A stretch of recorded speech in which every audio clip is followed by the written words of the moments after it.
कक्षा 12वीं के स्टूडेंट अगर इन क्वेश्चनों को याद कर लिया तो अर्धवार्षिक परीक्षा में 80% पेपर यहीं से बनेगा। जो अर्धवार्षिक परीक्षा होंगी आपकी 80% पेपर इन्हीं क्वेश्चनों से बनेंगे। लेकिन अर्धवार्षिक तो ठीक ही है, वार्षिक परीक्षा के लिए भी वेरी मोस्ट इंपोर्टेंट क्वेश्चन रहने वाले हैं। ध्यान से सुनो, ये टॉप इंपोर्टेंट क्वेश्चन है जो हर साल पेपर में घुमा फिरा कर आ ही जाते हैं, तो इनको याद कर लेना और वीडियो को अंत तक देखना। चैनल पर नए तो सब्सक्राइब कर लेना। क्या बात है सर, क्या बात है सर, क्या बात, ये बात है।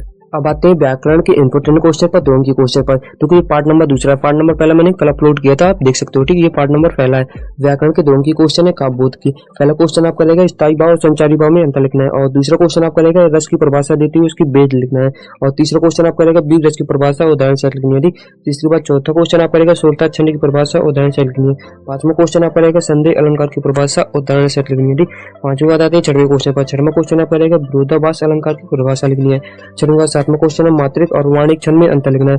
सातवीं बात आठवां क्वेश्चन आपका रहेगा समवाय छंद की परिभाषा उदाहरण से लिखनी है। आठवां नौवां क्वेश्चन आपका रहेगा कवित छंद की परिभाषा उदाहरण से लिखनी है। और 10वां क्वेश्चन आपका रहेगा अभिधा शब्द शक्ति की परिभाषा उदाहरण देना है इसका भी। और 11वां क्वेश्चन आपका रहेगा शब्द शक्ति किसे कहते हैं उसके वेद के नाम लिखना है। 12वां क्वेश्चन आपका रहेगा ओज गुण की परिभाषा और उदाहरण लिखना है। और 13वां क्वेश्चन आपका रहेगा मधुर गुण की परिभाषा, मधुर गुण की परिभाषा और उदाहरण लिखना है। ठीक, 13वीं बात आते हैं अगले इंपोर्टेंट क्वेश्चन पर। अगली रही आपकी 14वां क्वेश्चन आपका रहेगा लक्षण और व्यंजना शब्द शक्ति में अंतर लिखना है। और 16वां क्वेश्चन रहेगा संरूपक अलंकार की परिभाषा उदाहरण लिखना है। और 16वां क्वेश्चन रहेगा 16वां क्वेश्चन व्यतिरिक्त अलंकार की परिभाषा उदाहरण से लिखनी है। 17वां क्वेश्चन आपका रहेगा भ्रांतिमान अलंकार की परिभाषा उदाहरण से लिखनी है। 17वें बाद 18वां क्वेश्चन रहेगा रुबैया छंद की परिभाषा उदाहरण से। और 19वां क्वेश्चन आपका रहेगा खंडकम महाकम में अंतर। 20वां क्वेश्चन आपका रहेगा विभिन्न विधान की परिभाषा उदाहरण से लिखनी है। ठीक, ये व्याकरण के जितने भी इंपोर्टेंट क्वेश्चन थे सभी आपको प्रोवाइड करा दिए। ये अर्धवार्षिक के लिए तो इंपोर्टेंट है ही, वार्षिक परीक्षा के लिए बहुत ही ज्यादा इंपोर्टेंट क्वेश्चन है, तो इनको याद जरूर कर लेना। ठीक, आते हैं अगले इंपोर्टेंट क्वेश्चन पर।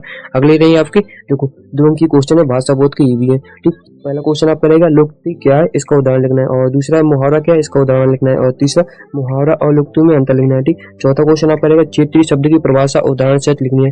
चौथे बाद 5वां क्वेश्चन आपका रहेगा नेपाल शब्द किसे कहते हैं उदाहरण लिखना है। अब आते हैं छठवें क्वेश्चन पर। छठवां क्वेश्चन आपका रहेगा निम्नलिखित मुहावरों का अर्थ बताते हुए वाक्य का प्रयोग करना है। पहला आपका ये रहा और दूसरा आपका ये। ठीक, अब आते हैं सातवें क्वेश्चन पर। सातवां क्वेश्चन आपका रहेगा सातवां क्वेश्चन निर्देश अनुसार वाक्य परिवर्तन करना है। पहला मयूर वन में नाचते हैं संदेहवाचक वाक्य, और दूसरा आपका कक्षा में संगीता सबसे सुंदर है निषेधवाचक वाक्य है। ठीक, आपको ये संदेहवाचक वाक्य लिखना है और निषेधवाचक वाक्य आपको लिखना है। ठीक, वाक्य परिवर्तन ये भी दोनों के क्वेश्चन आता है, दोनों की क्वेश्चन आता है, परिवर्तन याद कर लेना, ये मोस्ट रहेगा आपके लिए।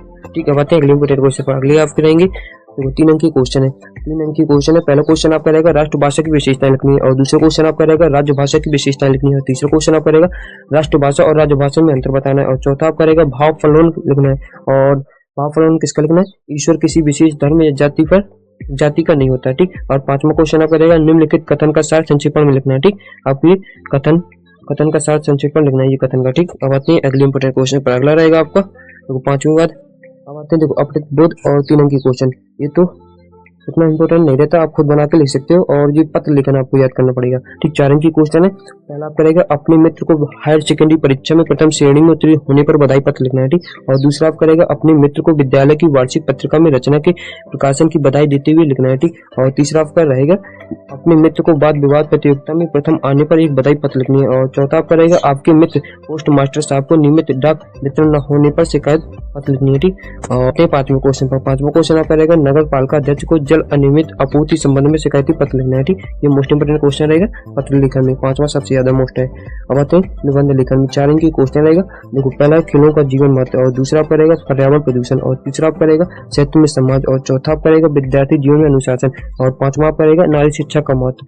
तो वीडियो को पूरा देखा हो तो लाइक जरूर कर देना। ठीक, इंपोर्टेंट क्वेश्चन है तो याद जरूर कर लेना। देखो अर्धवार्षिक परीक्षा के लिए तो ये इंपोर्टेंट है, वार्षिक परीक्षा के लिए वेरी वेरी इंपोर्टेंट क्वेश्चन है, तो वीडियो को लाइक कर देना, चैनल पर नए तो सब्सक्राइब कर लेना। अब मिलते हैं अगली वीडियो में, तब तक के लिए ऑल द बेस्ट ऑफ जय हिंद।